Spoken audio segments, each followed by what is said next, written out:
Not to be confused with the Bohr equation, the Bohr effect is a physiological phenomenon first described in 1904 by the Danish physiologist Christian Bohr, stating that hemoglobin's oxygen-binding affinity is inversely related both to acidity and to the concentration of carbon dioxide. I.e., an increase in blood CO2 concentration which leads to a decrease in blood pH will result in hemoglobin proteins releasing their load of oxygen. Conversely, a decrease in carbon dioxide provokes an increase in pH which results in hemoglobin picking up more oxygen. Since carbon dioxide reacts with water to form carbonic acid, an increase in CO2 results in a decrease in blood pH. Mechanism. In deoxyhemoglobin, the N-terminal amino groups of the alpha subunits and the C-terminal histidine of the beta subunits participate in ion pairs. The formation of ion pairs causes them to decrease in acidity.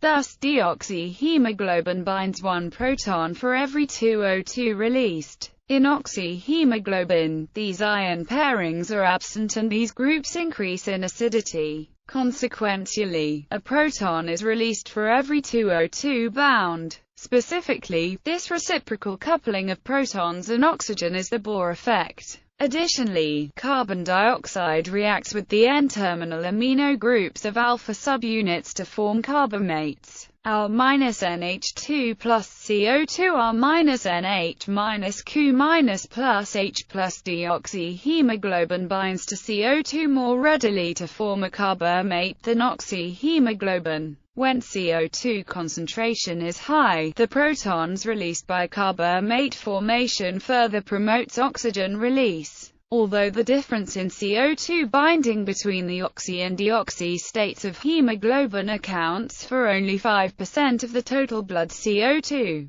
it is responsible for half of the CO2 transported by blood. This is because 10% of the total blood CO2 is lost through the lungs in each circulatory cycle. Physiological role. This effect facilitates oxygen transport as hemoglobin binds to oxygen in the lungs, but then releases it in the tissues, particularly those tissues in most need of oxygen. When a tissue's metabolic rate increases, its carbon dioxide production increases. Carbon dioxide forms bicarbonate through the following reaction: CO2 plus H2O H2CO3 H plus HCO3 minus. Although the reaction usually proceeds very slowly, the enzyme family of carbonic anhydrase, which is present in red blood cells, accelerates the formation of bicarbonate and protons. This causes the pH of tissues to decrease, and so, promotes the dissociation of oxygen from hemoglobin to the tissue, allowing the tissue to obtain enough oxygen to meet its demands. Conversely, in the lungs, where oxygen concentration is high, binding of oxygen causes hemoglobin to release protons,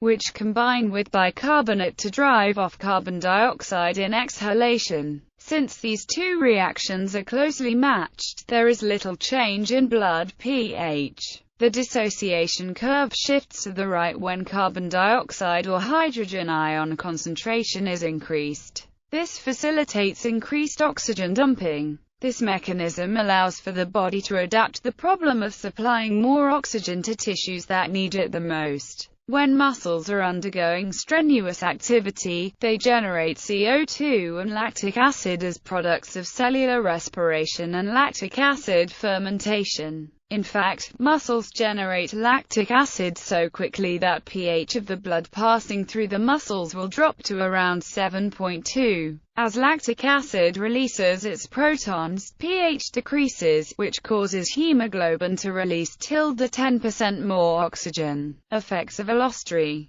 The Bohr effect is dependent on allosteric interactions between the hemes of the hemoglobin tetramer. This is evidenced by the fact that myoglobin, a monomer with no allostery, does not exhibit the Bohr effect. Hemoglobin mutants with weaker allostery may exhibit a reduced Bohr effect. In the Hiroshima variant hemoglobinopathy, allostery in hemoglobin is reduced, and the Bohr effect is diminished. During periods of exercise, the mutant hemoglobin has a higher affinity for oxygen and tissue may suffer minor oxygen starvation.